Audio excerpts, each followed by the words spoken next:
Agendar reunião não me dá dinheiro, o que me dá dinheiro é vender. Galera, prestem atenção nessa parte, porque isso é uma das partes mais importantes dessa live, tá? O cliente te pagar, fazer o Pix, ela é a última coisa que acontece no processo de vendas. Isso é a consequência do processo. O que é mais importante em todo esse processo? A quantidade de reuniões que eu vou fazer. Porque se eu faço muitas reuniões de vendas, a consequência é eu fazer venda. Não tem outra consequência. Se eu faço poucas reuniões de vendas, eu vou ter poucas vendas. Se eu faço muitas reuniões de vendas, eu vou ter muitas vendas. Então, pare de se preocupar em vender e comece a se preocupar em gerar reuniões qualificadas. Cara, eu só falo de metas de vendas com a minha equipe na última semana do mês. O resto eu quase não falo. Por quê? Porque a gente tá batendo as outras metas. Porque eu sei que se eu bater a minha meta de reuniões, eu bato a minha meta de vendas. Então eu vou focar na meta de reuniões, não na meta de vendas. Porque a venda é só consequência de toda a parada. Galera,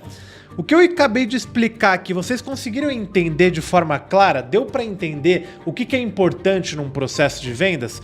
O mais importante é reuniões qualificadas e não vender. Vender é a última importância é a última coisa que você tem que olhar no seu processo de vendas, tá?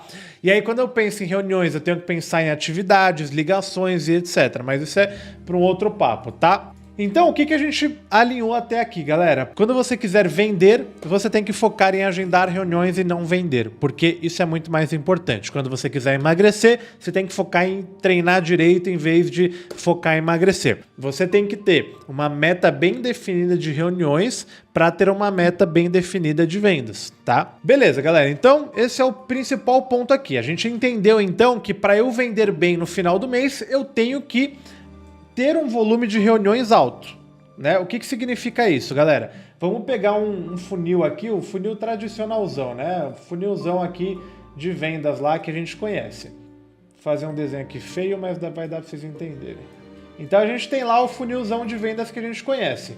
Vender, né, que é essa parte aqui, é a última etapa. Como que eu chego aqui no final tendo um monte de vendas? Tendo um monte de reunião qualificada aqui, tá? Beleza. E aí quando a gente pensa nesse lance de gerar reuniões, né, gerar reuniões qualificadas, o que a gente tem que entender, galera? Existem duas principais formas hoje, existem várias, tá? Mas duas principais formas hoje de você gerar reuniões de vendas, tá? Existem duas principais formas hoje de você gerar reuniões de vendas, que é a prospecção ativa e a prospecção passiva. Gil, qual que é a melhor, qual que é a pior? Galera, não existe isso, tá? Cada uma vai funcionar para uma determinada coisa melhor. Aqui na minha empresa eu rodo as duas, tá? Uma representa mais faturamento do que outra, uma representa mais qualidade do que a outra, só que outra representa mais volume. Eu vou explicar um pouco, antes de tudo, a diferença da prospecção ativa para a prospecção passiva, tá?